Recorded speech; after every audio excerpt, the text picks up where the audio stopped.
Sejam todos muito bem-vindos a mais um programa Eduquiação na TV. Nosso conteúdo de hoje falará sobre territórios, culturas locais, povos que deram origem à população brasileira. Teremos também uma aula de artes onde vocês aprenderão a fazer casinhas cilíndricas bem simples. E para começar, um poema declamado pela nossa professora Vanessa, que se chama A Morte do Leiteiro, de Carlos Drummond de Andrade. Então é isso. Fiquem conosco e curtam muito a nossa programação de hoje. Até já!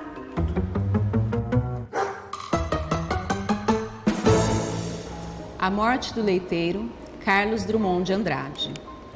Há pouco leite no país, é preciso entregá-lo cedo. Há muita sede no país, é preciso entregá-lo cedo. Há no país uma legenda, que ladrão se mata com tiro. Então, o moço que é leiteiro, de madrugada com sua lata, sai correndo e distribuindo leite bom para gente ruim. Sua lata, suas garrafas e seus sapatos de borracha vão dizendo aos homens no sono que alguém acordou cedinho e veio do último subúrbio trazer o leite mais frio e mais alvo da melhor vaca para todos criarem força na luta brava da cidade. Na mão, a garrafa branca não tem tempo de dizer as coisas que lhe atribuo. Nem o moço, nosso leiteiro Ignaro, morador na rua Namur, empregado no entreposto com 21 anos de idade, sabe lá o que seja impulso de humana compreensão. E já que tem pressa, o corpo vai deixando à beira das casas uma apenas mercadoria. E como a porta dos fundos também escondesse gente que aspira ao pouco leite que há no país, avancemos por esse beco, peguemos o corredor, depositemos o litro. Sem fazer barulho, é claro, que barulho nada resolve. Meu leiteiro tão sutil, de passo maneiro e leve, antes desliza que marcha. É certo que algum rumor sempre se faz. Passo errado, vaso de flor no caminho, algum cão latindo por princípio ou um gato quisilento. E há sempre um senhor que acorda, resmunga e volta a dormir. Mas este entrou em pânico. Ladrões infestam o bairro. Não quis saber de mais nada. O revólver da gaveta saltou para sua mão. Ladrão se pega com tiro.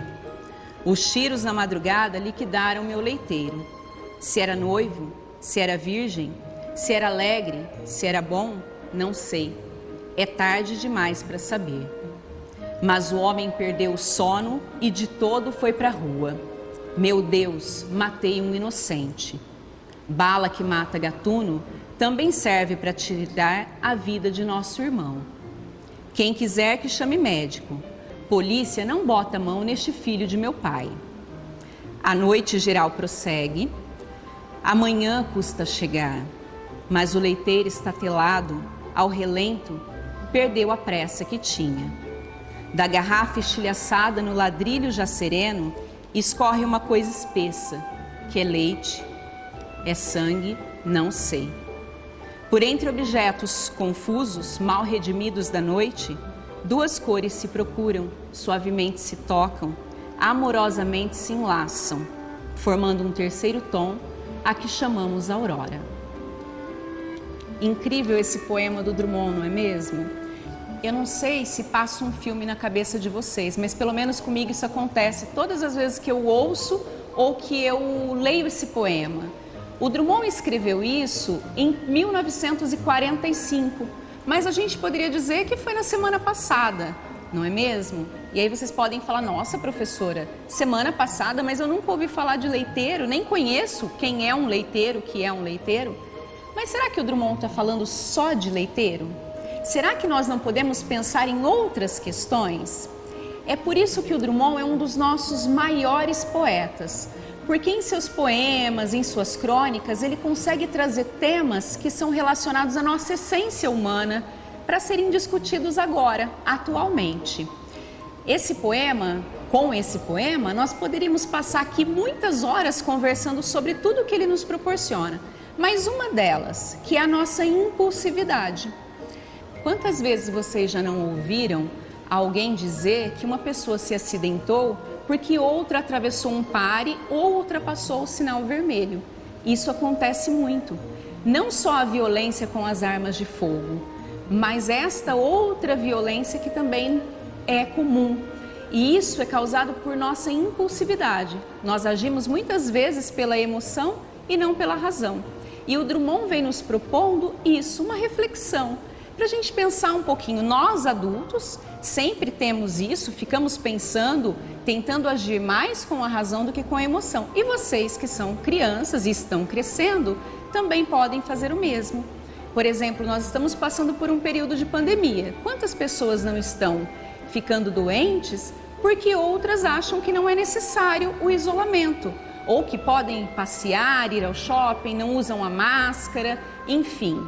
Nós precisamos agir de acordo com a razão, de acordo com as regras, de acordo com aquilo que é estabelecido para o bem comum.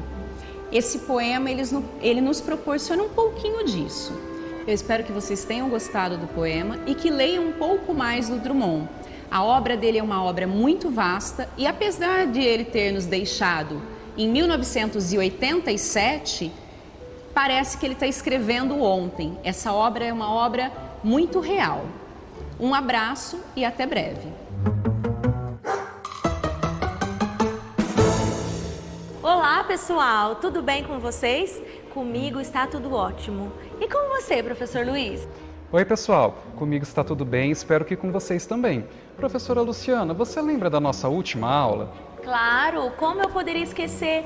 Nós falamos sobre a relação humana com a natureza e que na antiguidade os povos da nossa espécie retiravam e consumiam da natureza tudo de maneira ecologicamente correta, professor Luiz. E olha, se nós somos parte da natureza e consumimos tudo que a natureza nos dá, então precisamos preservá-la, não é mesmo? Exatamente. E eu lembro que fizemos uma pergunta para o pessoal de casa a respeito dos povos originários brasileiros. Eu pesquisei e descobri que são os povos indígenas. Eles foram os primeiros habitantes do nosso país. Quando ocorreu a ocupação do Brasil por Portugal, lá em 1500, eles já estavam aqui e a população indígena daquela época era cerca de 5 milhões de pessoas. De acordo com o último censo demográfico, a população indígena atual é de aproximadamente 897 mil pessoas, apresentando também 305 etnias diferentes e 274 línguas diferentes também. Meu Deus, quanta coisa! E olha, Luiz, cada uma delas possui as suas linguagens próprias. E veja, eles retiram da natureza elementos para se arrumarem para os seus rituais religiosos. Eles usam plumas, penas, pedrinhas, dentes e ossos de animais. E existem algumas tribos que ainda mantêm a tradição de andarem nus. Outras tribos já adquiriram o hábito de usar roupas, assim como a gente vê lá, assim como nós, que somos população brasileira não indígena. Existem tribos que vivem isoladas dentro dos biomas brasileiros e elas sobrevivem a partir da caça, da pesca e da agricultura, idêntico aos povos que viviam na antiguidade. E devemos sempre lembrar que elas vivem assim por escolha, então não cabe a nós julgar, muito menos permitir ou falar que eles devem mudar seu hábito de vida. E da mesma maneira que existem indígenas que possuem hábitos urbanos, e isso não os tornam menos indígenas. Eles podem praticar e eles praticam as religiões e os seus costumes dentro das cidades, e nós devemos respeitá-los e inclusive incentivar, porque, professor, é essa diversidade cultural que faz o nosso país ser tão maravilhoso. Verdade. Inclusive, eles são os representantes vivos da nossa história. E quando os portugueses chegaram, foram eles que sofreram os primeiros ataques. Essa relação entre portugueses e indígenas não ocorreu positivamente como geralmente é dito. Sim, a cultura indígena foi perdida durante esse processo de colonização. E isso é reflexo das mortes, da escravização, dos assassinatos e até das doenças que os portugueses traziam aqui para o Brasil nesse processo todo de colonização. Exatamente. E é durante esse período que ocorreu também um fato onde os indígenas acabaram servindo de mão de obra forçada para os portugueses, em um processo onde eles falavam que os indígenas não tinham alma. Com o tempo, a Igreja Católica passou a afirmar que não, eles tinham, porém eles precisavam ser catequizados. E no que eles foram catequizados, ocorreu o aculturamento, ou seja, eles perderam parte dessa cultura indígena para aderirem a essa cultura europeia, principalmente a portuguesa. Sim, e hoje em dia os indígenas lutam brava e fortemente pela preservação da sua cultura. E não podemos deixar de comentar aqui que ainda hoje há faltas de políticas públicas para ajudar a preservar toda essa diversidade cultural. Um exemplo que temos de políticas públicas eficientes é a relação das demarcações dos territórios indígenas. É um direito constitucional e garante que eles vão ter um espaço dentro do território brasileiro para continuarem mantendo seus hábitos e seus costumes. Nós podemos ver pelo mapa as áreas que temos essas demarcações no Brasil. As que estão em verde são as que estão no começo desse processo de serem demarcadas. As em amarelo são as que já terminaram e as em vermelho são as que estão no meio do caminho. E se observarmos o gráfico, nós temos a quantidade dessas terras dentro das regiões do Brasil. E é possível observar que a maior parte, mais de 50%, é na região norte. Ou seja, os povos originários do país, eles ocupam, em grande parte, apenas uma das 5 grandes regiões. Sim, é uma pena, né? Tão pouco assim.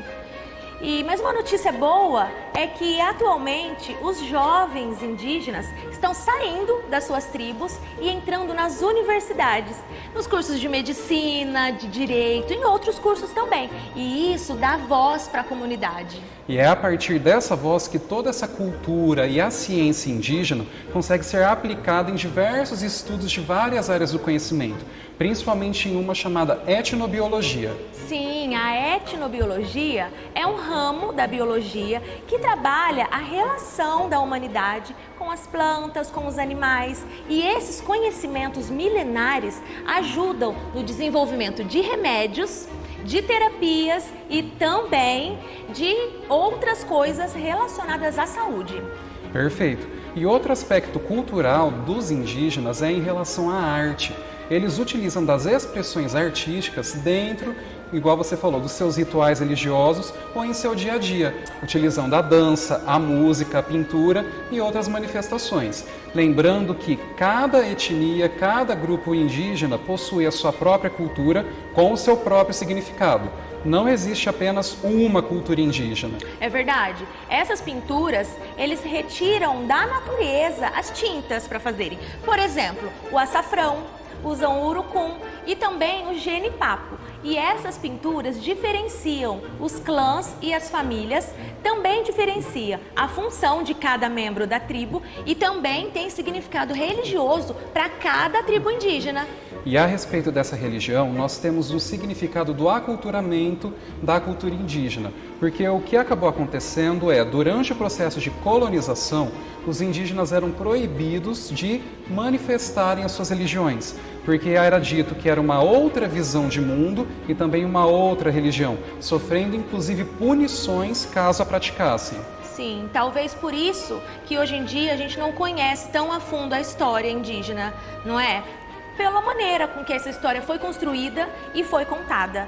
Favoreceu o apagamento desse povo, né, professor? Exato. Mas apesar desse apagamento, é inegável o quanto eles contribuíram para a formação do povo brasileiro, da nossa história e as contribuições que eles têm até hoje dentro do nosso país. Sem dúvida, imensas contribuições. E vamos chamar a professora Verônica e a professora Andréia para falar um pouquinho dessas contribuições? Vamos lá! Tchau, pessoal! Olá, tudo bem com vocês? Espero que estejam todos bem. Oi pessoal, estamos aqui de novo e hoje para falar um pouquinho das contribuições dos indígenas para a nossa sociedade atual.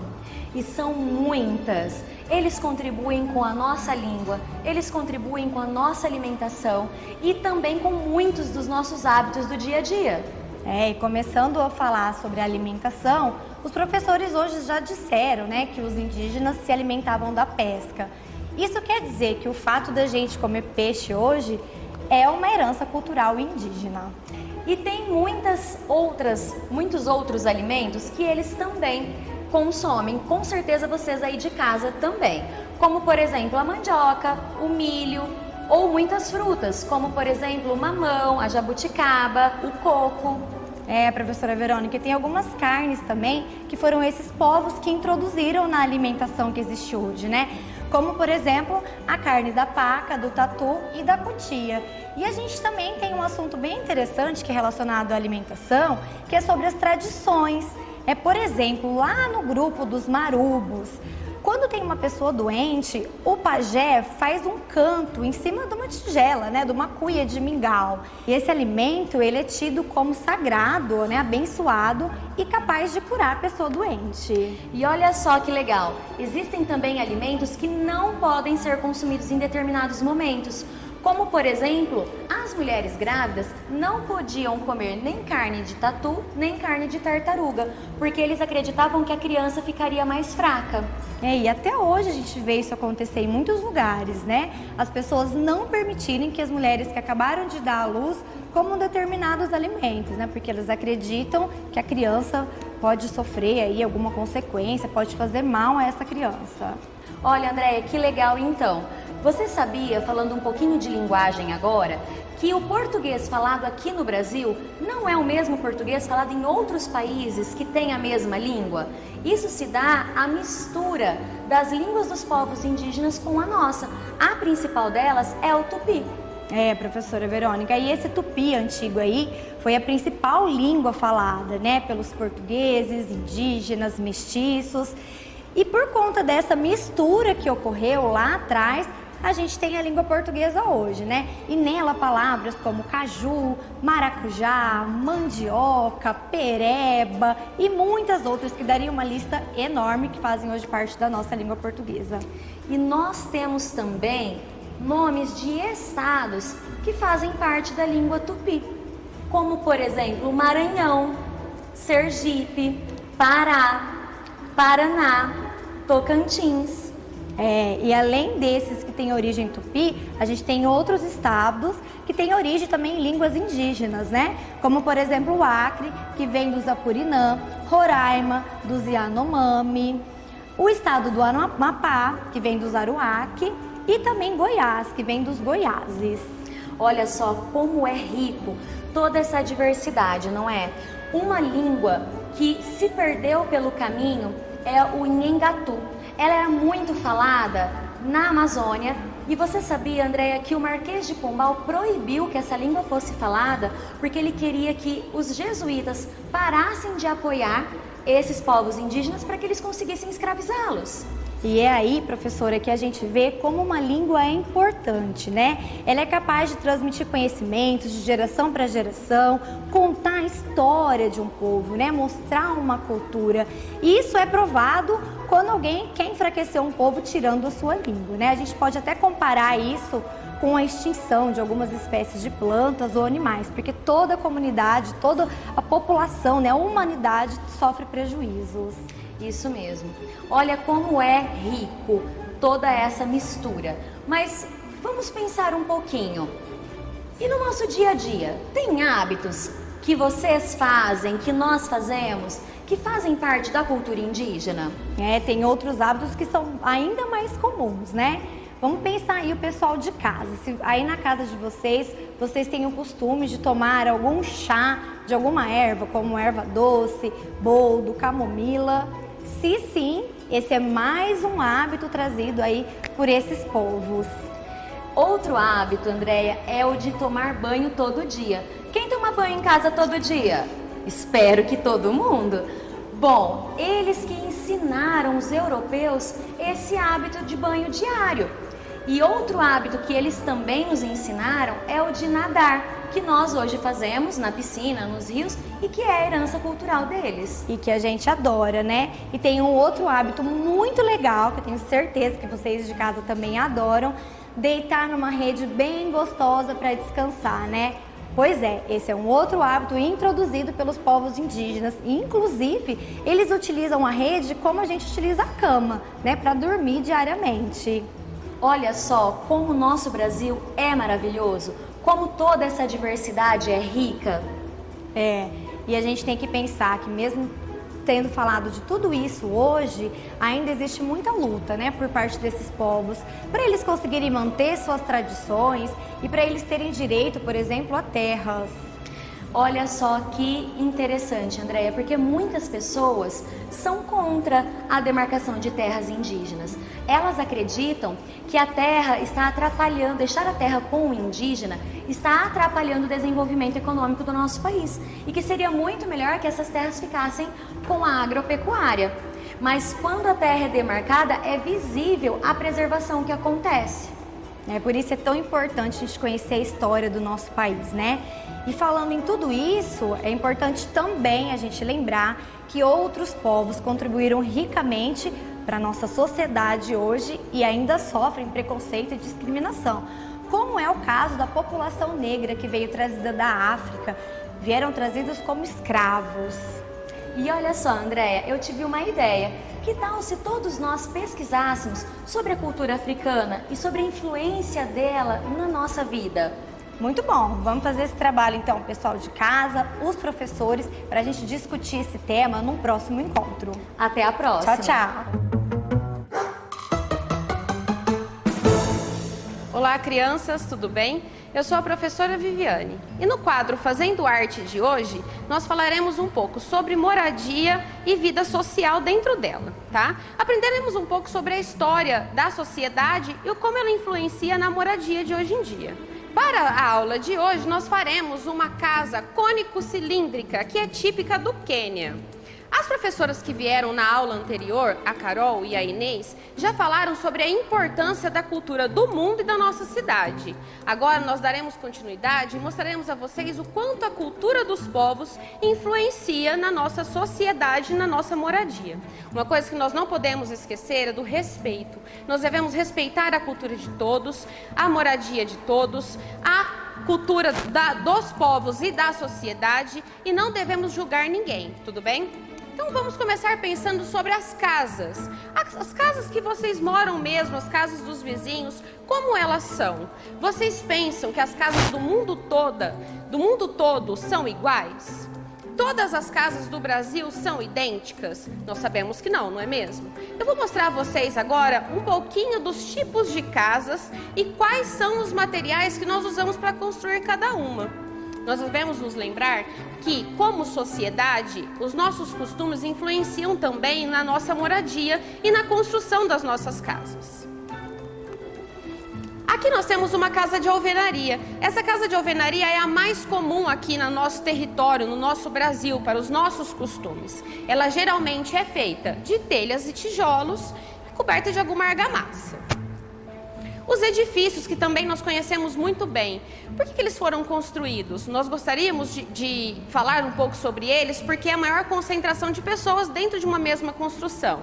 As pessoas buscavam conforto e maior mobilidade e espaço para colocar as pessoas dentro. As casas de palafitas, como vocês podem ver, elas estão em cima de estruturas bem altas. Aqui a intenção é se livrar do alagamento. É feita por casas que são construídas em territórios que alagam. Quando existe o fluxo grande de chuva, a chuva, para não atingir as casas, elas são construídas num lugar bem alto. A oca, que é uma casa típica do povo indígena, geralmente agrupa uma grande quantidade de pessoas dentro dela e é construída com materiais que a natureza mesmo proporciona. A casa de pau a pique é uma das mais antigas. Ela é feita com restos de madeiras, com estruturas de madeiras e barro para poder segurar tudo isso. Os iglus, eles são típicos de lugares muito frios. Como vocês podem perceber, geralmente a estrutura toda deles é feita de gelo, porque o lugar onde eles estão é muito gelado. Então ela conserva a casa em pé. Como eu disse no começo do nosso quadro, nós aprenderemos hoje sobre a casa cônico-cilíndrica, que é uma casa típica do Quênia, que é de uma estrutura oval com um telhado em forma de cone. Uma outra coisa que nós podemos reparar é que nessa casa a decoração de fora, a decoração das paredes são figuras geométricas bastante coloridas. Então, cada casa é construída de uma forma, ela é diferente porque a família que está dentro dela coloca a sua cultura para fora. Então, vamos lá. Já que nós vamos falar sobre as casas cônico-cilíndricas, nós precisamos aprender um pouquinho sobre matemática também. E para tudo isso, nós precisaremos de folha sulfite, 2 folhas é o suficiente. Por quê? A primeira folha, que já é um retângulo, a folha sulfite, vocês precisarão dobrá-la na horizontal. Professora, o que é na horizontal? Deixar a folha sulfite deitada, assim como ela está. A partir do momento que a folha está deitada, você vai dobrá-la ao meio. Não se esqueçam de juntar pontinha com pontinha. Mas por que eu precisei dobrar a minha folha ao meio? Para que a gente consiga fazer um molde da casa, ela precisa estar cortada desta forma. Depois que você dobrou a folha ao meio, você vai cortá-la. Aqui nós já temos a marcação do corte, fica muito fácil. É só usar qualquer tesoura e cortar. Depois que você cortou a folha, ela ficará desta forma. Eu disse a vocês agora há pouco que as casas típicas do Quênia, elas são bastante coloridas. Então agora é o momento de vocês usarem a imaginação de vocês e decorarem o seu retângulo. Por quê? Esse retângulo vai ser a base da sua casa, a sua parede. Agora aqui você vai usar canetinha, lápis de cor, giz de cera, guache se você tiver na sua casa e decorar as paredes da sua casa. Após você ter terminado, você separa e reserva num cantinho. Para construir o telhado, que vai ser um cone, antes de ser um cone, ele é um círculo. Como que eu faço para construir esse círculo? Aí você vai pegar aquela outra folha de sulfite que eu disse que você precisaria, usar um prato de sobremesa da sua mãe, o potinho de comida do cachorro ou do seu gatinho, ou qualquer tampa de Tupperware redonda que você tenha na sua casa. Pegue a folha sulfite, apoie nela e risque um círculo. Corte o círculo para que fique bem bonito desta forma.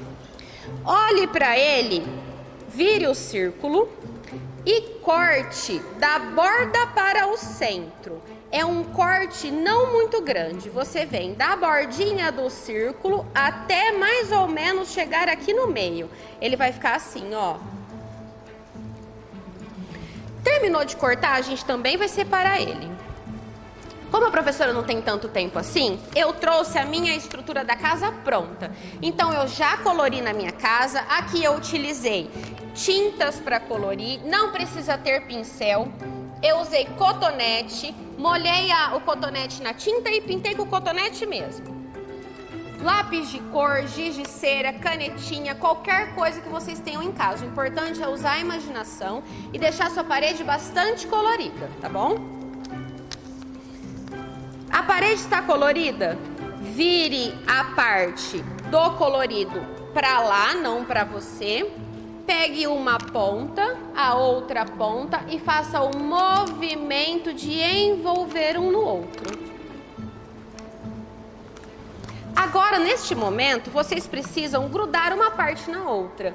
Tanto faz. Ou você pode usar cola normal branca que você tenha na sua casa, ou fita, qualquer tipo de fita, que o importante é que você segure uma parte na outra. Aqui, para segurar a minha casa, a minha parede, eu estou usando fita crepe, tá?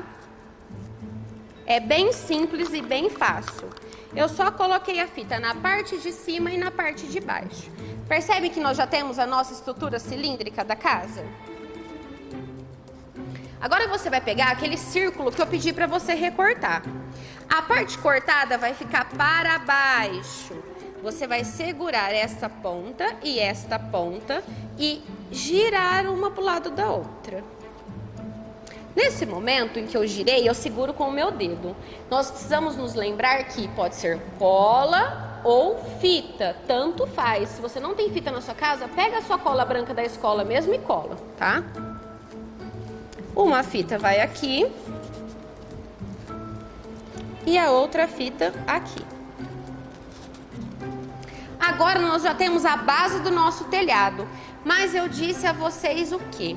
Geralmente, as casas típicas do Quênia, as casas típicas do povo africano, além de serem muito coloridas e muito bonitas, e ter a estrutura em cone, a estrutura do telhado é feita ou com palha, areia, qualquer coisa que a nossa natureza nos proporciona. Então agora o desafio é, você vai no quintal da sua casa, vai procurar se você tem areia, se você tem plantinhas, se você tem flores, folhas, qualquer coisa que você tenha para decorar o seu telhado.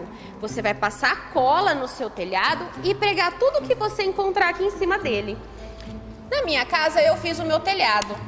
O meu telhado eu coloquei palito de dente, então eu passei cola no meu telhado todo e depois eu vim colando os palitos de dente. Olha como ficou. O que eu faço agora, professora?